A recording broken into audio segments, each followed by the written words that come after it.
The criminal justice system has dramatically changed in the past few years. DNA fingerprinting and DNA evidence has revolutionized how we look at the criminal justice system.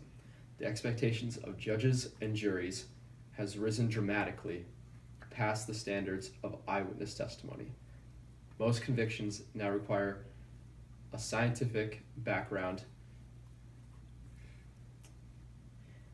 since eyewitness testimony has been proven unreliable in recent years. Through DNA fingerprinting, a factual account of the event can be known and not just a recreation of a witness's memory. Beyond a reasonable doubt is a fair standard now, thanks to DNA evidence, to reach with DNA fingerprinting. With eyewitness testimony, that is a lot harder to reach. Many criminal felony trials last well over a year from the occurrence of the initial event. Now, how many people can remember exactly what happened a year ago, even with statements that you have made in the past that you can review? How many people can remember what they exactly saw a year from a year ago? I want you to think of just what you had at breakfast this morning. It's probably pretty difficult. You might not be able to remember. Many people think of memory as a tape recorder. That's not true. Every time you think back, your memory is reconstructed, and you may fill in little gaps with other details that may not have possibly happened that you think make sense, even though it might not be true. This can lead to many false beliefs which should not be told in front of a jury, as a man's life can hang in the balance. According to the Scientific American, since the 1990s and the rise of DNA evidence, 73% of the first 239 overturned convictions have been because of eyewitness testimony being wrong, as this shows here. Now, this does allow for some other errors, as improper forensic science, but that is nothing compared to almost double as eyewitness misidentification. This uncertainty has no place in the courtroom. DNA is unique to every person except for identical twins, and this allows for certainty in convictions.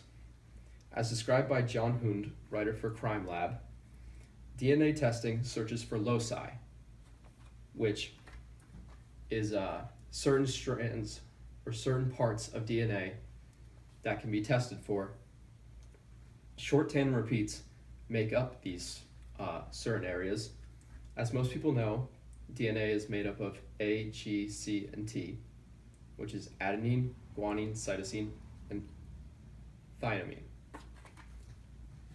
And now, these repeats are these repeated codes of the A, G, C's, and T's that come in certain orders.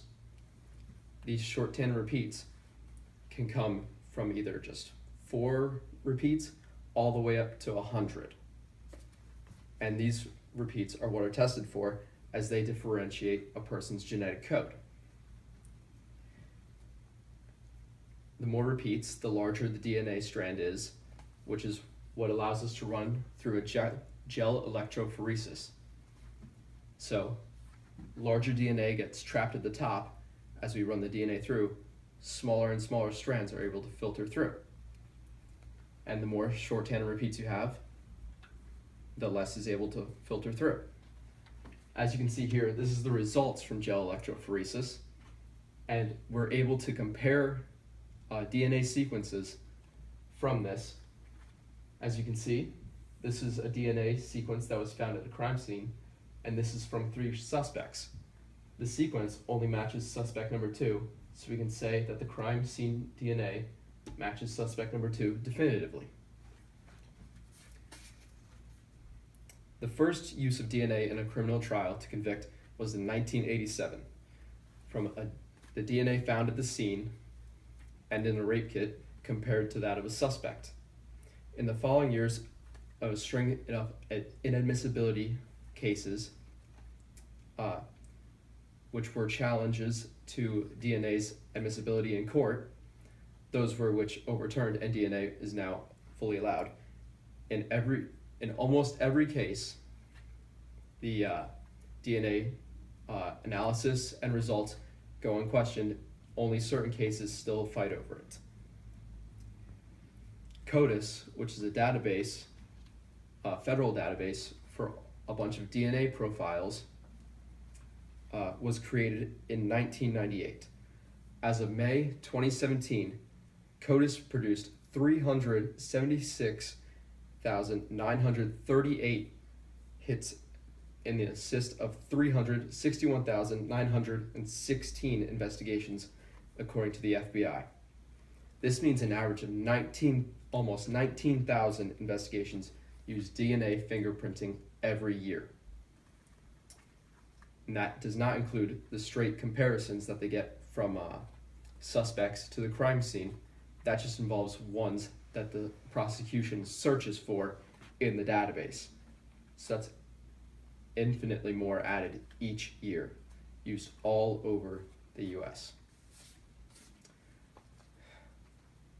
So, DNA has proved a great help to the criminal justice process and helped in many cases, to convict criminals. This process has revolutionized the courts and made it much easier and much harder to convict easier to convict the right person and harder to convict the wrong person. I hope this all was informative. Thank you.